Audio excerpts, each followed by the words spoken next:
All right, everyone, get ready for this. It's one of my favorite thought experiments, and it leads us right into today's deep dive. The world of algorithms. Imagine this. You invented a brilliant new game. It's taking the world by storm, and you're offered ANY reward, Fame, fortune. a lifetime supply of avocado toast, Yeah. you name it. Famous, Wow. clever. Ask for something different. You want a chessboard. With 1 grain of rice on the first square, 2 on the next, 4 on the next. Doubling each time. Seems harmless enough, right? This is the infamous wheat and chessboard problem. And it brilliantly highlights why understanding how an algorithm scales is so crucial. That seemingly simple request would require more rice than exists on Earth. A small change in your approach. In this case, doubling with each square can mean the difference between something that takes seconds and something that takes, well, longer than the age of the universe. It really throws you for a loop how quickly things escalate, right? And that's exactly why we're diving into Levitin's Introduction to the Design and Analysis of Algorithms today. We'll unpack what makes an algorithm not just functional, but elegant and efficient, It's like the difference between finding a solution. and finding the most insightful and efficient one. Okay, love that analogy. So let's get into it. What are we looking for in an algorithm besides it just, working? Think about having to find the greatest common divisor. The GCD. There's two numbers. One way to do it would be going through every single number until you find one that divides into both. Like taking the scenic route when what you really need is a fast highway. And that's where Euclid's algorithm swoops in, right? Elegant, efficient, direct route to the answer. Exactly. Euclid's genius highlights a key point. It's not enough for an algorithm to just work. We want solutions that are elegant, A&D efficient. Getting us where we need to go swiftly and gracefully. So it's about more than just getting a solution. It's about getting the best solution. Precisely. And that's where things get really interesting. It's not always about finding a superhighway, like Euclid's algorithm, for every single problem. Because sometimes a faster solution might need more memory to work. It's all about trade-offs. So are you saying that we're aiming for that ideal balance of speed and memory usage? You've got it.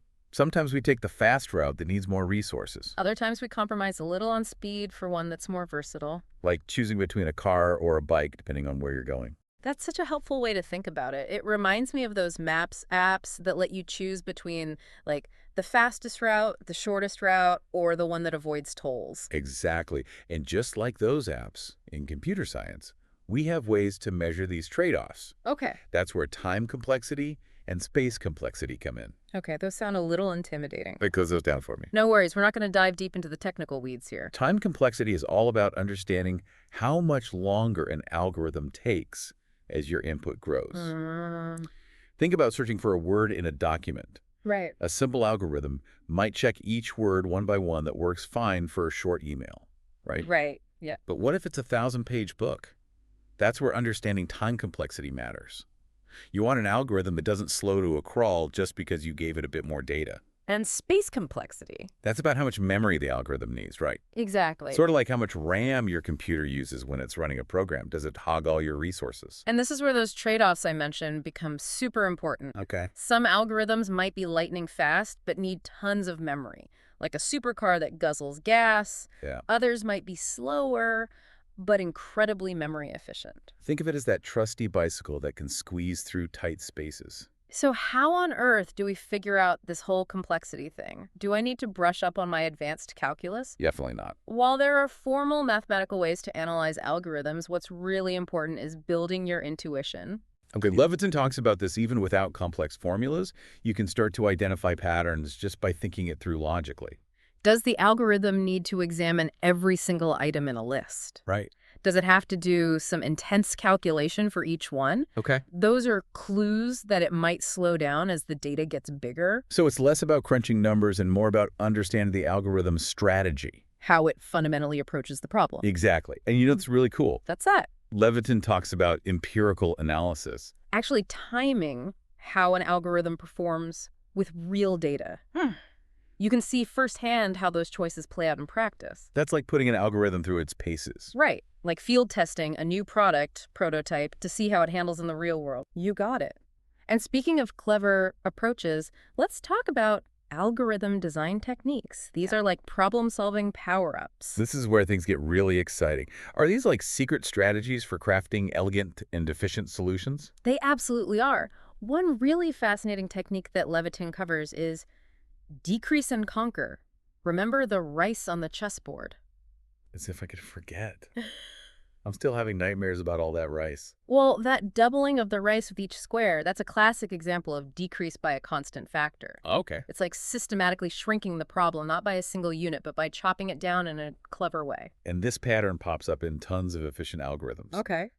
Think of something like binary search. Yeah. You keep having the search space until you zero in on what you're looking for. So it's like a strategic way of narrowing down the possibilities until you arrive at the solution. You got it.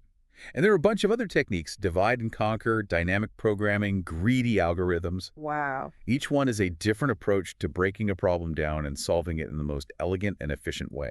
It reminds me of that sieve of Eratosthenes that Levitin mentions. Finding prime numbers, it seems like it would need some really clever algorithm design. It absolutely does. Yeah. And honestly, we're just scratching the surface here. There are entire books dedicated to specific types of algorithms for sorting, searching, even things like finding the shortest route between 2 points. I can only imagine. It's amazing to think how much of our digital world relies on these algorithms working behind the scenes. It really is. Speaking of which, we've talked a lot about finding the most efficient solution. But what about elegance? That's something Levitin doesn't explicitly delve into. But it's a quality many computer scientists strive for. Elegance. So you're saying there's an artistic side to a well-crafted algorithm. Tell me more. Elegance in an algorithm. That's a new one for me.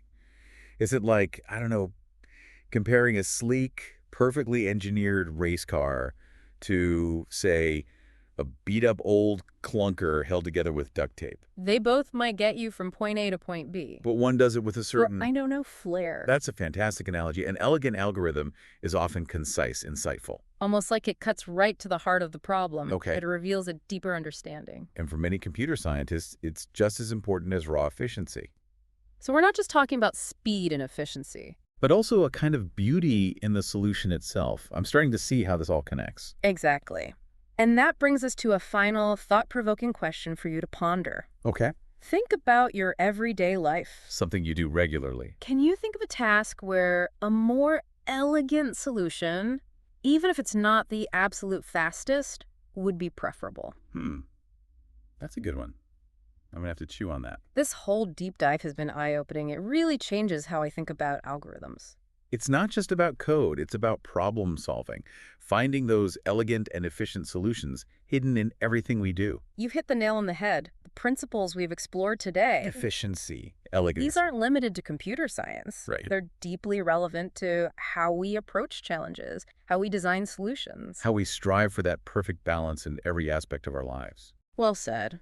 I hope everyone listening has enjoyed this deep dive as much as I have. It's amazing what you can learn from just one book. Until next time. Keep those minds curious, and remember there's an art to problem solving, and sometimes the most elegant solution is the most beautiful.